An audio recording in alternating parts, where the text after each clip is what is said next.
This is Karen with newclevelandradio.net, and it is Tuesday, February 3rd, 2026. And today marks the beginning of an exciting new collaboration. We sort of have talked about it, and it's on our backdrop with Cleveland13 News WCTU. WCTU's mission is to empower and unite the community through reliable, unbiased, and engaging news coverage. So when we bring you What in the World, we are bringing you real news, sometimes strange, always funny. This segment podcast is designed purely for your entertainment, smart, quirky, delightfully offbeat. We are sponsored by What Would You Say to a Naked Alien? You can go to Paul Seaburn's website and get more information. We are also now being sponsored by Henrietta Ivanens McIntyre. She has 3 wonderful books out, and I think you all will enjoy them. They're extremely vulnerable, but they tell you a true story. And Yes, I Can Coaching with Karen. That's me, life coaching for real people, navigating real transitions. Please follow us on YouTube and also on Cleveland13 News, because as this podcast grows, we hope to be live on WCTU. And with that, would you tell us, Paul, what the heck are we going to hear today? What in the world are we going to talk about today, Karen? Wow, what a great introduction. Thank you so much for that. And thank you especially to Channel 13. Channel 13, 13, the lucky number for us. I think this is going to be a very fruitful and whatever you call it, relationship between our show and the station. And for all of you who will be watching it on whatever platform they put us on, welcome. Thank you for joining us. And for the first couple of shows, we'll explain how we do things here. We've been on the air for how many years, Karen? 9 years? We're in our 9th year. Our 9th year, so we're finally figuring it out. And so we have a lot. Believe it or not, we have a lot of people who have been with us almost from day one. In fact, I heard from one this week, our buddy Dan down in South Carolina. He said to say hello to everybody up there, and he wanted some sympathy because it was 28 degrees. Well, it was what, 13 here, so no sympathy for you people. Sympathy. But thanks for tuning in anyways. Okay, so let's introduce everybody first. So as you know, the first voice you heard was Karen Hale, the media mogul at newclevelandradio.net, our producer and co-host. And please go to newclevelandradio.net. You'll find out about all the other great podcasts that Karen produces or hosts herself. And just great stuff, very helpful, very useful. I wouldn't say that What in the World is helpful. It's useful because it takes you away, as we said, from the normal. Well, I don't even want to call it normal anymore, but the mass media news, the politics, the business, the religion, even we don't go anywhere near there unless it's really, really, really funny. We stick with weird, unusual stuff from around the world, sometimes around the universe, and we have a blast with it. So that's what we're hoping you do with us as well. I didn't hear his voice in our other ear. He's been missing for the past couple of weeks, but our other co-host is my old buddy, John Dinalo, co-host of What in the World of Sports, and also our color commentator. Hello, John. How are you today? Hi, Paul. I am great, and thanks for the introduction. And in recognition of the Browns hiring a new head coach, I have my Browns gear on today, if you're having a chance to watch on YouTube. And his name is Todd Monken.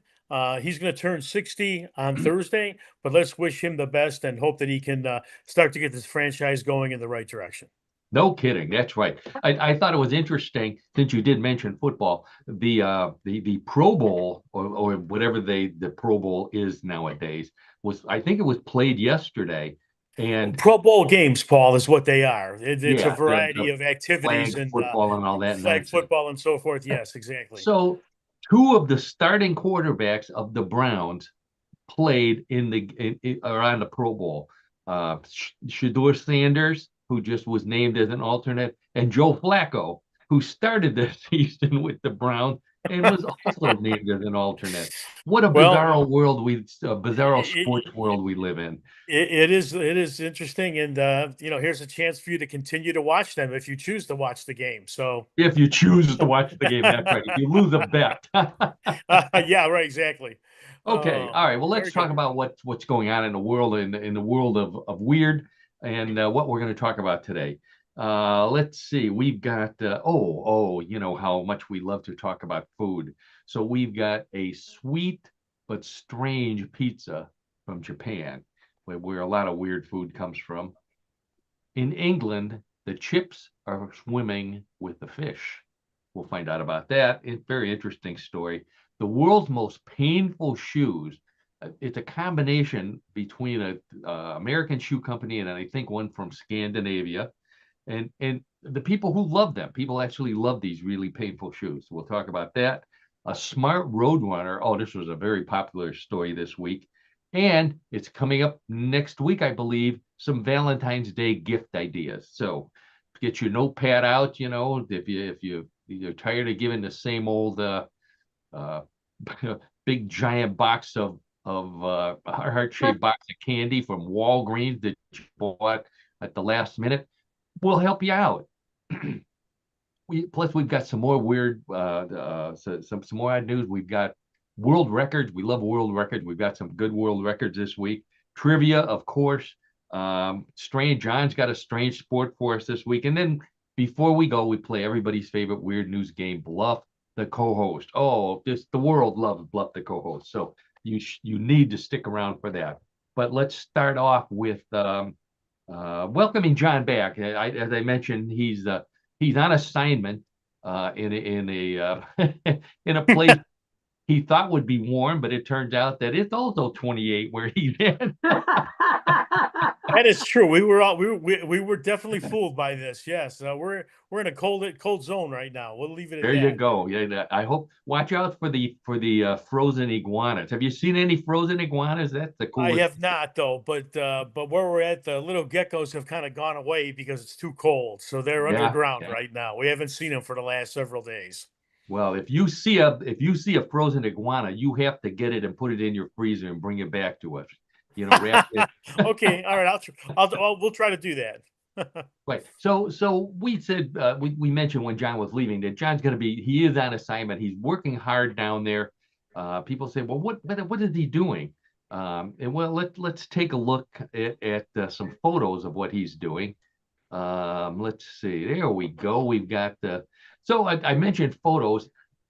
The we have photos that go along with our many of our stories, and you can see all of those on YouTube and on the Channel 13 platform as well. There's our one of our sponsors. What would you say to a naked space alien? My book, available on Amazon and also on my website, paulseaburn.net. So check that out. So John is in Florida looking for Bigfoot. Now you may ask, why is John looking for Bigfoot? The answer is in a T-shirt that we think John should be wearing right now. And here's the T-shirt. This T-shirt says, yes, I have a retirement plan. I plan to find Bigfoot. Perfect shirt for you, John, isn't it? Well, yes, it is, and I think that's really a noble goal to try to find Bigfoot. Yes, And, absolutely. well, Yeah. sure, and I'll tell you what, Paul and Karen, audience, and try to be able to get a decent photograph of Bigfoot or a decent video of Bigfoot, so people can at least see him. That's Yeah. kind of that's really the goal there. Exactly. Well, Absolutely. John is a shining example of what we tell everyone. If you're going to look for Bigfoot, keep your phone charged and ready. You know, have it in your hand. Find a tree or something that you can lean against so you don't shake, and get that picture of Bigfoot. Now, of course, we want more than a picture from John. We want him to capture Bigfoot, And I understand that if John does capture Bigfoot, he will be bringing Bigfoot back from Florida on the top of his car because he bought a new carrier specifically designed for Bigfoot. Here's a picture of John's car. Um, Oh my goodness, John. Now, I believe that's an artificially intelligent depiction of Bigfoot on his car, but that's what it'll look like when he's driving back with Bigfoot from Florida. How about that? Well, that's a great goal, like I said before, folks. So we'll try our best. Well, we don't want you to waste that cage on frozen iguanas. We want you bringing back Bigfoot. So Okay, sure. that's a scary Bigfoot. He looks like he has one of those bandoleros on, like he's got a Yeah, he weapon. does really. Yes. Yeah, or maybe he's cosplaying. He's trying to be Chewbacca. People get those two confused all the time, Bigfoot and Chewbacca. He kind of resembles Chewbacca for sure from Star Well, Wars. John, Yeah. you know as well as all the rest of us everybody out there, that Chewbacca is fictional, Bigfoot is real. So Of course he is. I'm not going to touch that at all. I'm just going to I'll just let the audience be able to kind of just mellow on that one. there you go. Okay, that sounds like a good plan. All right. So let's start off with food. We love talking about food on What in the World. We love talking about strange, weird, exotic food.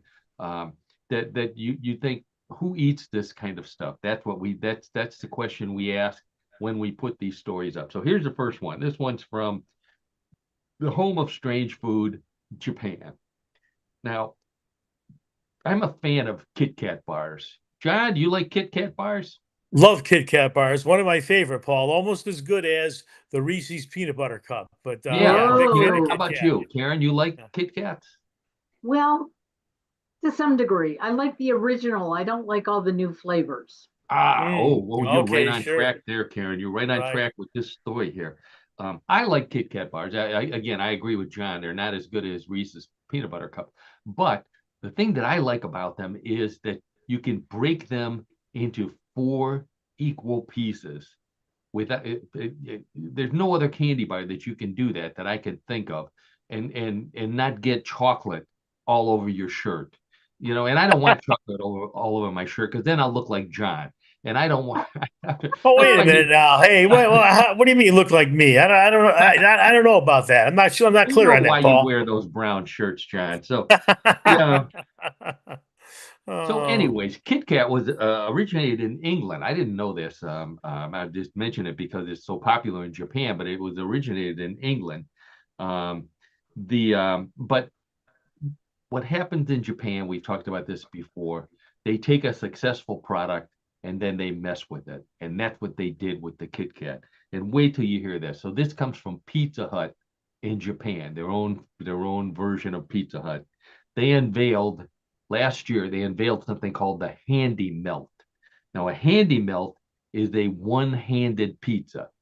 It's basically, maybe a stromboli or a giant slice like you get it on the street, fold it up. Okay, that's the best way to describe it. I'll show you a picture in a second. The one that they came out with, though, was filled with cheese and a Kit Kat bar. Oh, no. Yeah. That's a horrible combination. I'm sorry. Wow. It gets worse, John. So it's a giant slice with a Kit Kat topping. You walk down the street with something like that in New York City, they'll run you out of town. That is just, that's sacrilegious to the people who love pizza. Well, as I said, it gets worse. This year, because it sold so well last year, they came out with this. They did the same thing, this handheld pizza with strawberry Kit Kats, the kind Karen hates. Yeah. Oh, wow. As I said, you don't mess with success. So Wow. there's a picture of it. You can see the broken Kit Kat floating in the gooey, what would have been tasty cheese, but now it's got strawberries and crumbs and all that other stuff in it. Not the greatest thing in the world. People in Italy see this, they'll they'll never be allies of Japan again when No. they see this. You know, Oh, I can imagine that. That's for sure. I always No, thought the Japanese ate very healthy. And look at this junk that they're putting Oh, together. excellent point, Karen. You're right. They do eat healthy. The it could I'm gonna say it could be worse. It could be raw fish, but then again, that would probably be healthier than a Kit Kat bar Right, exactly. in your pizza. You know, if this was a good idea, Reese's peanut butter cups, our favorite, would come between two slices of bread, and which I wouldn't eat. I don't think you would eat that, John. I don't think any of our listeners would eat. No, that would be I would not be interested in that at all. Sacrilegious. It would be sacrilegious, and that's Yes, what I think yes. this is here. So it's even worse. It's even worse. If you look closely at the photo, there's these red splotches on the pizza crust. Those red splotches are pieces of real strawberry. Oh, Oh no. wow. Oh my gosh. Wow. When they mix the dough, they mix in pieces of strawberry. You know, if the Domino's drivers would refuse to deliver this in the United States, you know, we can't do that. This is against the code of pizza drivers. Strawberries in your pizza. Ugh. So what a strange combination, to say the least. yeah. Well, they say, you know, that's what it is. It's a combination of sweet and salty and cheesy and crunchy and I don't know. It sounds like they're selling it, but they did. The company did get a thank you note from a company that makes pineapple pizzas for knocking them off the worst topping list. Because I think Hey, hey, Paul, just out of curiosity, Paul and Karen and audience, on the cardboard container here for the pizza, for the slice of pizza, it says Handy Melts Meat Sweet Ichigo, Ichigo. Do you know Yeah. what that is? I think that's their word for Kit Kat. Oh, okay, sure. Okay. All right. Wow. I don't know. I can't read Yeah. all the characters up there, but it'd be a cool tattoo. Mhm. The Yeah. made with Kit Kat. What does your tattoo say? Made with Kit Kat. I don't know. Oh. All right, let's move on from this disgusting food to some more disgusting food. It's not just Pizza Hut in Japan that is making disgusting food. McDonald's in Japan. Wait till you hear this. McDonald's is offering what they call a limited edition Mushroom Mountain and Bamboo Shoot Village McFlurry. Mushroom Mountain and Bamboo Shoot Village McFlurry, which sounds disgusting until you find out that those are actually candies and not real mushrooms and bamboo shoots. So there's a sigh of relief about that. Here's a picture of the McFlurry with the mushrooms and the mountain mixed in, and also pictures of them on the box. You know, Wow. they're cookies. They're cookies that are chocolate covered, and the one looks like a mushroom, and the one kind of looks like a cone. It looks like a toadstool, really. Yeah, it does. Yeah. Toadstool. Yeah, there you go. That's it. So, I mean, thank God it's not bamboo. Who wants chocolate on the same kind of stuff that pandas eat? I don't think pandas would want that. I kind of like the idea of putting things that sound strange but aren't in your ice cream. And I used to do this to my two younger sisters when we were kids. And I was holding one of my favorite cookies, and they wanted one. And I said, "Oh no, these are not the regular chocolate chips. These are rat turds." Oh. And they'd go running away, and then I just poured them off on myself. So I was one of those kind of kids, you know. Excuse me for a second. You were a cruel boy at that time, Paul. Cruel, yes. John, I got an answer for you. You asked what ICHIGO was, right? Yeah, Karen, what is that? Okay. He is a fictional Japanese character from a cartoon. Oh, really? Really? Wow. I Yeah. don't see any Japanese. I don't see any characters up there, And but neither do I.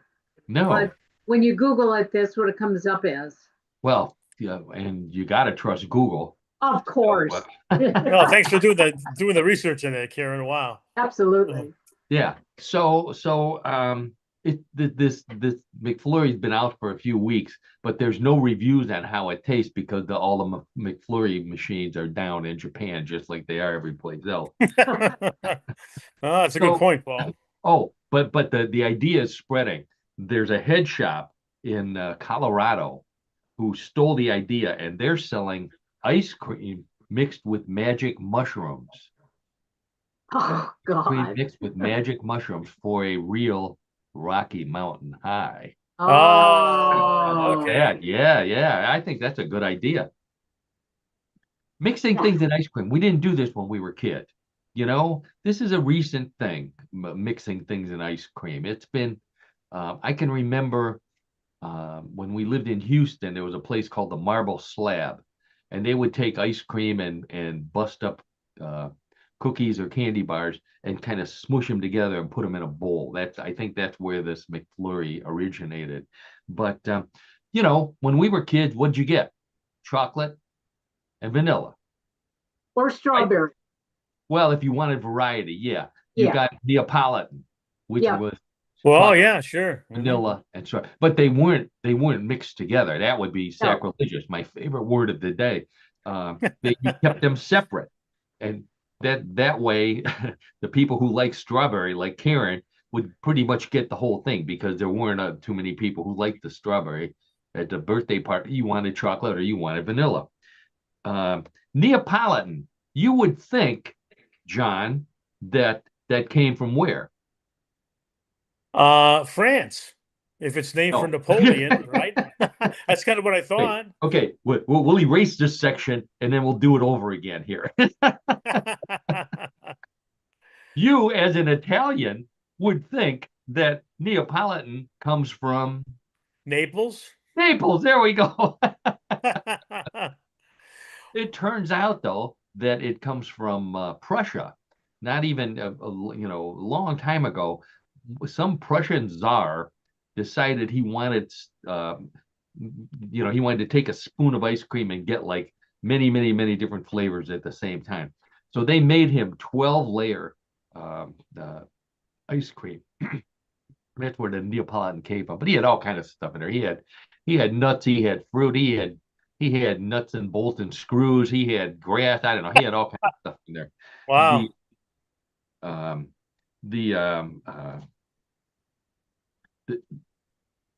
So we don't do this in Cleveland. I wanted to. I don't think I have a picture of it. I had a picture. The only thing we mix in Cleveland into our ice cream is pierogies, and I don't think I had. I had a picture of a. No, I don't have it anymore. I had we used it last week, Karen. That's why. I had a picture of that. There's a company in Cleveland that made pierogi ice cream, and they mixed the pierogies in. You missed it, John. Okay, yeah, I did miss I'll look if I can find some when you come back to town. We'll have some. Okay, that sounds like a good idea. Yeah. Yeah, he says as he rolls his eyes. Okay, one more food story. So hundreds of thousands of French fries, or as they call them in England, chips, washed up on a beach in Sussex, England. That's what this picture was. So these are hundreds of thousands of chips or French fries that fell off of a boat in many shipping containers that broke open, and they covered multiple beaches in Sussex, England. The cleanup crews, you can't see the cleanup crews here because they're busy breaking up fights between the British sanitation workers and American tourists who are standing there with ketchup trying to eat it. You don't put ketchup on chips in England. That's a sacrilege. My favorite word of the day. So these French fries, these chips, were 3 feet deep on this beach. 3 feet deep. That's a lot of chips. That's a lot of French fries, whatever it is. 3 feet in England, when it's 3 feet of French fries, there's a special term for that. It's called a chipometer. Do you have your horn? Yeah. There we go. That's the first horn of the day there. Good. Well deserved. Yeah, the ship's captain blamed it on an accident. He said his boat was rammed by hundreds of thousands of angry fish trying to save the chips, um, so that the fish wouldn't get caught and end up being fish and chips. I posted this on Facebook, and a lot of people asked me, where are all the seagulls? Because in the United States, if you see French fries, if you see a McDonald's, I guarantee, even if you're hundreds and hundreds of miles inland, there will be seagulls on the garbage can eating French fries. Wow. Yeah, but no matter what, I don't understand it. I thought that first three letters C means that, and gulls, which are webbed-footed birds, meant that they hung out by large bodies of water. But turns out they don't. It's just a phenomenon that can't be explained, Paul. Well, That's the way. John, they should change their name to fry gulls. That's what I think. Oh, So don't believe the sign on your favorite chip shop in you people in England. If it says that they're serving homemade fish and chips, I guarantee the chips aren't homemade. They're from this beach over here after they cleaned it all up. So, and they're not growing the fish. Yeah, I was thinking about this. There was a trend a while ago. It didn't last very long. And maybe you remember this. There were restaurants where you prepared your own food. Do you remember oh, that? sure. Oh, Yeah. yeah, sure. I for some strange reason it didn't catch on. I can't I can't Well, you think understand people why. go to restaurants to have people prepare food for them as Well, diners, right? So yeah. that's right. And now they don't even go to restaurants, So they even have services that bring the raw food or the uncooked food to you, and then you cook it at home. Those aren't doing that well either. These people should figure this out. It's we don't want to cook food. That's why we're calling you. That's The right. right? Okay. Here's a history story for you, John. This comes from Estonia. Estonia. Well, we don't have our globe. We can see where Estonia is. Um, Yeah, up, it's one up of the Baltic nations up in in the northern Baltics, around the Baltic Sea. Thank you. in northern Europe. Yeah. Yeah, yeah. So researchers in Estonia have identified what they believe is one of the oldest wooden doors in the world. Certainly the oldest wooden door in Estonia, and quite possibly one of the oldest wooden doors in the world at the in northern Europe. That's where Estonia is, at St. Mary's Cathedral in Old Town, Estonia. This medieval door, this wooden door, dates back 650 years, and it's managed to survive all those years in this church. Um, what's even more impressive, when they found it, when they were looking for it, they found it, and nailed to the door was the world's oldest list of knock knock jokes. Now that is strange. It's so old, John. This is a Catholic church, medieval times. This led to a confessional, and there was a little room in the back where, for penance, you got a whip and you whipped yourself. Oh my gosh! None of those Wow. Our Fathers and Hail Marys like we get today. Wow. It's so old. Instead of a doorbell, what you did was you gave a coin to the hunchback that was standing by the door, and then he ran to the bell tower and rang the bells over there. So believe it or not, I thought, I like knock knock jokes. I wondered how old they are. They're not 650 years old, as I hoped they were. Instead, the first recognized knock knock joke was released in 1934. 1934. You want to hear it? Sure. Okay. Knock knock. Who's there? Rufus. Rufus? Rufus who? Rufus who? There we go. Like we rehearsed. Rufus who? Rufus, the most important part of your house. First joke, yeah. Appeared in a 19, isn't that bad? 1934 newspaper column. With the anonymous, and rightly so. I would not tie my name to that joke either. However, John, and all you history and English buffs out there, the first appearance of the phrase "knock knock, who's there" comes from William Shakespeare. Wow. Macbeth, of all things. In Macbeth, Act 2, Scene 3, there's a scene. Now, they don't tell a joke, but the first time anyone says knock, knock, and here's a reply of who's there. William Shakespeare. So we can blame him. I mean, if I had known that, I would have paid better attention in English class. I could have got some joke writing tips. Knock, knock jokes after that article started to catch on really big in the United States after 1934, in the mid to late 1930s. How big, you may ask?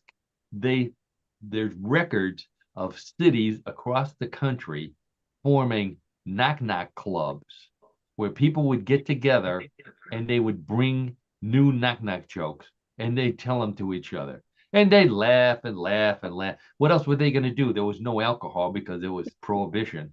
No, true, yeah. And the depression, yeah. Talk about depressing. All you have to do is tell each other knock-knock jokes. That's depressing. Then they fell by the wayside, and kids liked them. I have a ton of knock-knock joke books that I used to use when I taught classes. They made a comeback in the 1960s on the Rowan and Martin Laugh-In show, which the three of us remember fondly. One of the funniest shows on TV ever. They used to do knock-knock jokes. I myself worked on a children's television show in the early 2000s called Taylor's Attic, and I am really proud of this. One of the things. Before I say this, also the 1930s and 40s were the era of big bands, and there was a big band. The guy's name was Vincent Lopez. He had a big band, and he used to sing a song that he wrote called the Knock Knock Song, and that's what it was. There were knock knock jokes in the song. Now, when I worked on Taylor's Attic, I wrote the lyrics to all of the music that we had, and one of the songs I did was a knock knock song, and that's what the characters, the puppets, would sing knock knock jokes back and forth. Just a little tip there. You can't get Taylor's Attic anymore, but that's the way it goes. I'll put a plug in for it anyways. Okay. All right, John, we got a world record for you here. Oh. You're going to recognize part of this story here. So, world record. Remember when our sport, or your sport, was finger wrestling? Oh, yeah, sure. Yeah. Mm-hmm. It was two guys, of course, two guys. Yeah, women wouldn't do, or most women wouldn't do this, as Karen will attest to. And they hooked their middle fingers together and they faced each other on the floor. I think they sat on the floor and they put their feet against each other. Looked like something out of the Joy of Sex weird section. So there was a huge competition for it, a worldwide competition. So this guy who set this world record is a finger wrestler. He's from Finland, a finger wrestler and weightlifter, Juha Anderson. Of course, Anderson, that's his name. He set a Guinness World Record for the heaviest deadlift using only one middle finger. There's a picture of him. Yes. Oh, no, wow. I don't go to the gym too often, so I don't know how heavy those plates are. But if you add them up, 336 pounds. Oh my gosh! Wow, his middle finger. I think he had to hold it up for like 8 or 9 seconds in order to get the record. He, afterward they interviewed him, and he said he hasn't washed his. It looks like his right hand. He says he hasn't washed his face for years with his right hand, because he showed his finger to his doctor, and the doctor said, "Be careful, you could put your eye out with that thing." Look how red his face and his head is, right? No kidding. Yeah, the veins are popping out. He could have an aneurysm there. Wow. But get the world record, so who cares? So he's a world champion finger wrestler as well as finger lifter, but he makes his living, to get this, he goes to political rallies where he's a professional finger giver. So keeps him in shape. He has fertile ground to work with there. Yeah. Even in Finland, John. Even in Finland, I guess. Sure. So he trains. How does he train for this? He does one finger pull-ups. He's got pull-up bars over there. He wraps one finger around the bar and pulls himself up. And he's a Oh, big guy. He looks like he's well over 200 pounds. Oh Pulls yeah. himself up. This Wow. guy's the patron saint of gym teachers around the world. You know, he's their idol. He's their idol. Um, he set another record, by the way. He tried to get some kids to pull his finger. Took 12 kids to pull his finger before the inevitable finally happened. And two guys standing behind him got knocked over by the outburst. So, you know, you got to be careful when you got a finger like that.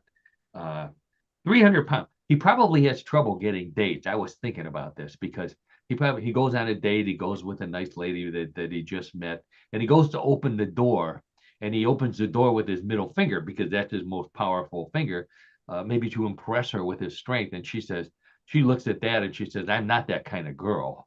uh-huh. Oh or boy. or like the women who I used to date. Oh, not on the first date, anyways. Not the lovely Donna, by the way. She would never say something like that. She wouldn't have married me if I was a finger wrestler. Okay. Okay. All right. So I mentioned that uh, I both Karen and I are on Facebook, and if you want to get an advanced taste of what we might be talking about on What in the World in the upcoming week, I like to post stories on there that I'm working on for it, and this one was the most popular story on my Facebook page this week. Comes from Arizona, from Oracle State Park in Pinal County, Arizona. Life imitates cartoon. Why do I say that? Because a roadrunner was being chased by a coyote, and a park ranger happened to be driving alongside watching it. The roadrunner jumped into the back of the ranger's pickup truck. Oh, wow. Yeah, here's a picture of it in the back of the pickup truck. The ranger proceeded to outrun the coyote until the coyote gave up, and the the roadrunner gave him a beep beep and hopped out and went on his way. But actually, the park ranger fessed up. He said he was watching the roadrunner in the back, and the roadrunner jumped out when he saw that he was pulling into an Acme grocery store parking lot. Oh yes, Hey, of course. good Yeah. one. All the fans of that Don't go to cartoon will Acme. remember that. No, Sure. Yeah. not if you're a roadrunner. Ironically, the ranger was watching the roadrunner in his rearview mirror and almost hit a truck loaded with dynamite that was coming in the other direction.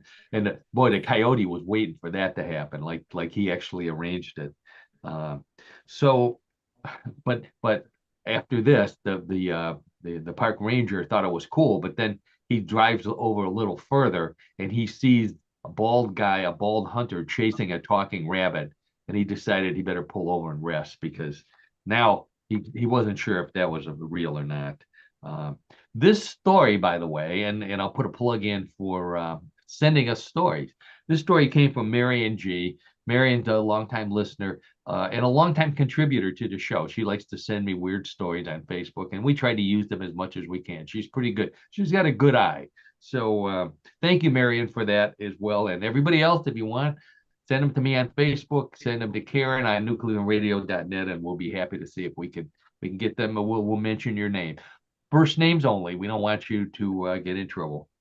So next week is Valentine's Day.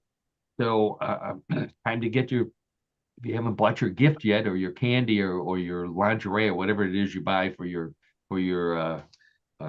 sweetie, we've got some tips for you. Or if you want to try something different this year, this is for you, John. Okay. First, put a little more spice into your gift.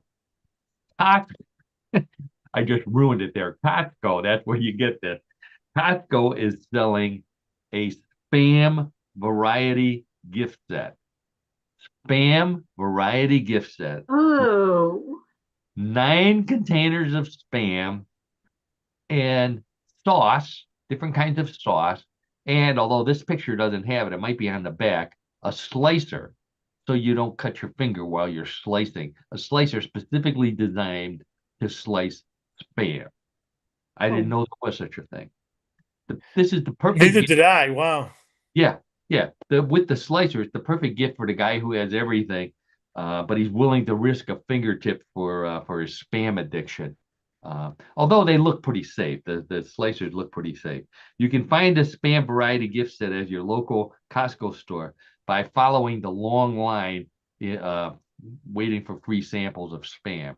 Because that's, you know, if they ever gave Spam, I have never seen Spam free samples. That would shut the entire store down. I think so. Yes. Yeah. Yeah, I've never seen it either, Paul. Oh yeah. So the Spam variety pack was designed really for Korea, South Korea in particular. The Spam is a popular food dish for the Korean Lunar New Year, which is coming up, or maybe we may have just missed it. I'm not sure. So they eat Spam, and obviously they eat a lot of Spam. You know, look at Kim Jong-un. He probably eats Spam. He could eat one himself. Yeah. So they're really selling it. The Spam people. Hormel is who makes it. This is in on the back of it. It says, treat someone special to a delicious trio of Spam brand variety, perfectly packed in fun and flavorful gift set. Each set includes a Spam brand slicer. And again, I didn't know you needed a special slicer for Spam. I thought everybody just opened the can, put it to your mouth, and took a big bite out of it. Oh, Oh, you mean I'm the only one who does that? Maybe. I can say I've never done it, Paul. Never done that? No. Even you get a No. little piece of that jelly in there. I mean, oh God. so they said the slicer makes it easier than ever to slice, serve, and savor every bite. Whether it's paired with breakfast or added to a favorite menu recipe, the Spam product offers endless taste possibilities. This gift is sure to be a hit no matter how you slice it. Oh boy. Oh, You know, I remember the comedian Gallagher. I think Gallagher used to use Sure. a sledgehammer to smash Spam, which I thought was the proper way to serve Spam is with a sledgehammer. You know, I have to say, Paul and Karen and audience, if you're watching on YouTube, it says Spam, and I see underneath the word Spam is classic. Classic, Is there yeah. such a thing as a classic Spam? Yeah, the original Spam. Or can Good- Spam be very good classic? lead in, John, to what I was about to talk about. Take a guess. How many different flavors of Spam do you think there are? Oh, I'm going to take a guess, and I'm going to say 30. Oh wow! Well, you're very that's an aggressive guess. The Hormel people would like you. They'll probably send you one of these now. So I was thinking the only thing better than this would be a Spam of the Month club.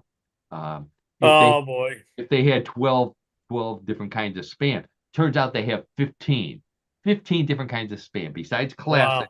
Wow. They've got Okay. get ready, teriyaki with real Hormel bacon, chorizo, spicy, hickory smoke, oven roasted turkey, which is 100% turkey. There's no pork shoulder and ham in there at all. It's turkey, garlic, maple Spam, Korean barbecue, Spam light, jalapeno, 25% less sodium, and I give up. I'm full. I don't oh, talk about Spam anymore.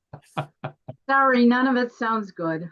No. So, but at a Costco near you, you probably have to order it online. I doubt that they're stocking those in the Costco stores, but who knows? Final story, the most painful shoes in the world. Wait do you see these things. Crocs, which are already painful to begin with, and Lego, who are not good for feet, have teamed up to create a new line of Lego brick-shaped Crocs. Yes, here you go. A Lego Croc you wear on your feet, and it looks like you walk around in them. You may even go to the grocery store or Walmart. That's the Oh, I perfect hope not. Walmart, I think. Yeah, Wow. How yeah. do you thrive in those? Good question, Karen. Well, what they said is that these are perfect for women who like to dance, but they're tired of their dates stepping on their toes. Oh, They'll only do It it gives some once, you know? protection there, right? Sure. Sure, yeah, and then you step on Wow. step on a Lego, you're done. They call it the Lego croc. And I don't know if you remember this, but Lego croc was the last words of Crocodile Dundee. oh, Lego oh. croc, poor croc. The only thing that looks worse on your feet, I think, is toe fungus.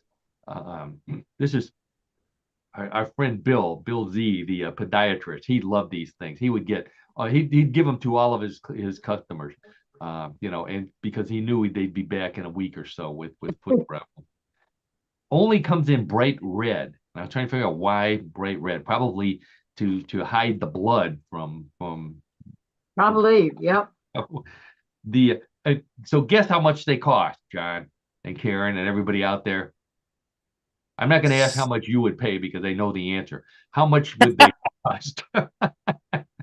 Oh, I don't know. Let's say $60. $60, Karen. Higher or lower? I'm gonna go higher, but I wouldn't buy them. It's like this is like the Price is Right. The actual retail price of the Lego Crocs is $150. Oh, Wow. Yeah. ridiculous. I Wow. can just hear my father. I come home. He says, "You paid $150 for shoes that look like bricks." That's really what it is. Yeah. Yeah. Yeah. Wow. You get the duct tape. We're going down to the construction site. I'll give you shoes that look like bricks for nothing. There And you on go. that note, with all due respect to my father, but he would have said that. That's the end of the regular stories for What in the World, which means it's time for What in the World of Sports with John Denalo. So, the regular listeners know that John and I go back to our college days. We went to John Carroll University right here in Cleveland, Ohio. We're fraternity brothers. Been friends ever since. John knows more about sports and trivia than just about anybody I know. So he's perfect for this. I challenge him every week. John, find us a sport that is a real sport, but sometimes weird and always funny. And regular listeners will tell you, John always manages to find one. He's got another one this week, and I think that you'll enjoy it. So take it away, John. Yeah, thanks for the introduction, Paul. Appreciate it. So, our sport this week is unique and fun and actually perfect for this time of year. The sport is snowball fighting. Let me explain. Snowball Please. throwing has been around ever since there was snow and people who turned their backs long enough for you to make a snowball and throw it at them. It's a tradition that transcends cultural and geographical boundaries, weather permitting. But one place in the world has turned it into an actual sport. That place is the town of Yonoma in Japan, which recently hosted the 36th Super Bowl of Snowballs, the Yonoma International Snowball Fight Competition. Believe it or not, teams and fans from around the world travel to Yonoma to compete and see the halftime show there featuring Snow Bunny. Oh, Just kidding, just kidding. But in Japan, snowball fighting is called Yugagassen, which means snow battle, and dates back to 1989 when, again, a town on the island of Hokkaido held a tournament to boost tourism. The game caught on, and the Japanese Yugagassen Federation was formed in 1993. And there are now over 20,000 teams in Japan and 10 separate countries, including the US, in the Yugasen International Association, which wow. which is lobbying for the sport to be included in the Winter Olympics, Oh, which you think please. would make sense in that in one regard, it makes sense. Now, as to the game, it's fairly simple. The field is 72 by 33 feet and divided into halves, which contain 3 defensive shelters and the team flag. The goal of the game is to either capture the other team's flags or to eliminate all of the other team's players by hitting them with snowballs from a pile of 90, which are made prior to the start of gameplay. Teams are made up of 5 people, and you can have up to 3 substitutes if you choose. Each team starts with a certain number of points, and then when a member of the team is hit with a snowball, points are deducted. If a team hits 0 points, the opposing team wins. Otherwise, after 2 minutes of play, the team with the most points remaining is the winner. Penalty or point deductions and ejections are given for deliberately hitting in the face or head if there's verbal abuse, bad sportsmanship, or just being boring to the spectators. Oh, I like that one. Right. These are given out by a team of umpires, and believe it or not, bribing them is advised in the official rules. Oh, And I that's a like true that too. stat. Yeah. That's a true stat. Here's a Okay. picture. Look at how nicely dressed they are. They're in black suits and black ties and white shirts. Yeah, sure. Looking thought- formal there. Sure. Yeah, no So, kidding. so the winning team gets the title of the world's best snowball fighters, plus some local koshikari rice, considered among the best in Japan, and locally brewed sake, which is also considered among the nation's finest wines. In closing, snowball throwing sounds like the perfect sport for Cleveland. We have plenty of free equipment. There's nothing else to do in the winter, and we have plenty of locally made pierogies and beer for prizes. Ooh. Oh man, that would make it the American Super Bowl of snowball throwing Yes. easily. Wow. Who knew? You know, you're right, John. Everyone has everyone who's been around snow, it just natural. You make a snowball and throw it. Of Who knew? course. Yeah. Who knew you could get paid to do it, compete to do it, and maybe even go to the Olympics to do it? Well, Wow. leave it to our neighbors in Japan. There Yeah. you go. Yeah, yes.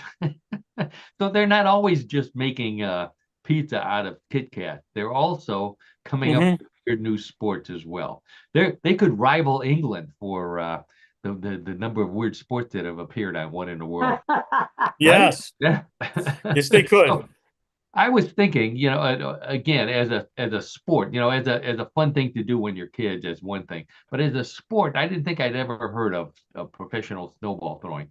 However, I remember back when we were in college, John, back when we were in a fraternity together, another fraternity challenged us to a snowball fight.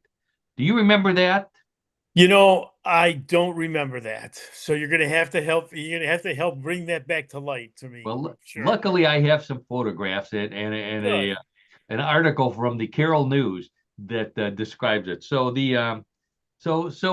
so this other fraternity challenged us, and you know we like the teams here in Japan, we had to make our own snowballs. Now you saw those snowballs that they made in Japan. They're nice and uniform and eye-shattering white. In Cleveland, unfortunately, 5 minutes after our Oh my goodness. it's gray. It's gray. That's just a byproduct of snow falling in Cleveland. We have gray snow. So, you know, John and I, we wanted to win the battle, so we made snowballs out of the gray snow. However, we came up with an idea that we thought would allow us to win the competition, and that was to make giant gray snowballs. So you can see these things are bigger than beach balls. Yeah. So our game plan, I don't know if you remember this, John, our game plan was to fling these at the other fraternity and knock them off their feet and win the game. Unfortunately, when we picked up those giant snowballs, they were so heavy that as we wound up, we fell backwards. And here's a picture of me. I do remember this now, Paul. Yeah, now Yes, you remember that part. Yeah. I remember that part. It's not one of your better moments, unfortunately. You can tell it's me because those are striped bell-bottom pants, I believe, which I All was right, famous sure, for yeah, wearing. sure. Oh boy. So we gave up, and we told the other fraternity, come on over to our place, and we made a dirty snowman, and we drank beer and had a good time, and that's the tales of John Carroll for John and I, and a great sport, snowball throwing from Japan. Thank you, John, for that support. Absolutely. You're very welcome, Paul, Karen, and audience. Thank you. All right, so I think we've reached the end of sports, which means that it's time for what everybody's been waiting for, and that is Bluff the co-host, everybody's favorite weird news game. Now, the rules are simple. I have 3 stories similar to the ones we've been talking about all afternoon. One big difference. Those stories were real. These stories may be real. They may be a bluff, hence the name. It's up to Karen, John, and those of you playing at home to decide, or at the gym, or wherever you listen to our podcast, real or bluff. Wagering is allowed, so place your bets. John and Karen, hands on the buzzer. Let's get right to story number 1. It's been snowing in Massachusetts, just like it has everywhere else. But residents of one small town in the state don't mind because it means their sidewalks will be cleaned by people riding unicycles and pushing snow shovels. A video of this appeared recently after the latest 2-foot snowfall, and the general reaction was that this had to be artificial intelligence, which really upset the real unicyclist and the people getting their sidewalks shoveled. So they posted counter videos to prove that they were real, and even invited the local television stations to come in and do stories on them. They're not circus performers. They're just people who like to do good deeds while riding unicycles. Okay, so get your snow shoveled in Massachusetts by people riding unicycles as they push the shovel. Real or bluff? Karen, we'll start with you. Well, if it's 2 feet of snow, I don't know how you're going to ride a unicycle through that kind of snow. So I'm going to say this is a wonderful bluff. Okay, Karen says the unicycle snow shoveling is a bluff. John, how about you? Yeah, I agree with Karen on this. I mean, and I'm going to draw the logic card on this one. How practical can it be, as Karen said, to ride a unicycle when there's 2 feet of snow out there, and to balance that, and then to be able to, to shovel snow? It's, to me, it just seems like it's impossible to be done. Have you ever ridden a unicycle, John? I never have. So you don't know the pleasure of that one single seat underneath your butt, and as you tool around in the snow. Anyway, I'm going to drop it right there. Both Karen and John say it's a bluff. Everybody else, you make your choice. We check with the judges, and the judges say, sorry, that's a real story from Oh my gosh. Massachusetts. Really? That's right. That's where Wow. they're at. And I have to make a special note here. Someone else who contributes to our show quite a bit, my wife, Donna, contributed that story. Let me ask you this, Donna. Paul.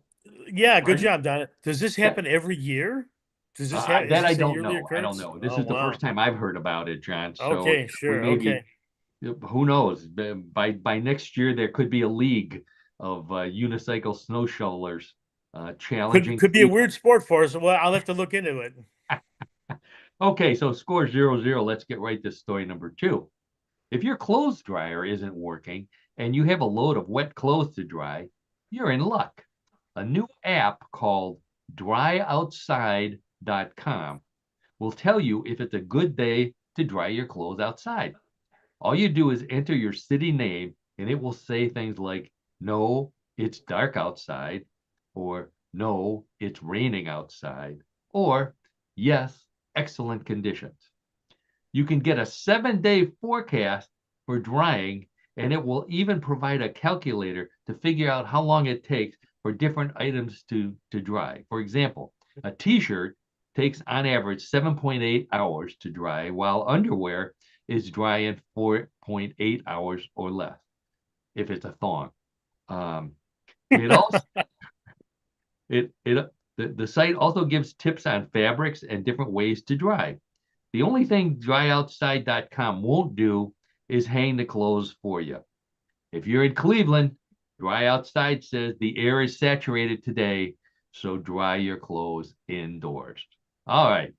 An app called Dry Outside that tells you, without looking out the window, if it's a good day or a bad day to hang your clothes outside to dry. Real or bluff? John, we'll start with you. Well, I'm going to say it's real because why not? I mean, there's apps for so many different things. It seems like this would be like a natural progression that it would be dealing with clothes that have to be dried. So I'm going to say it's a real story. All right. Have you ever hung clothes on a line, John? Not for your mother, but after you moved out. No, never have.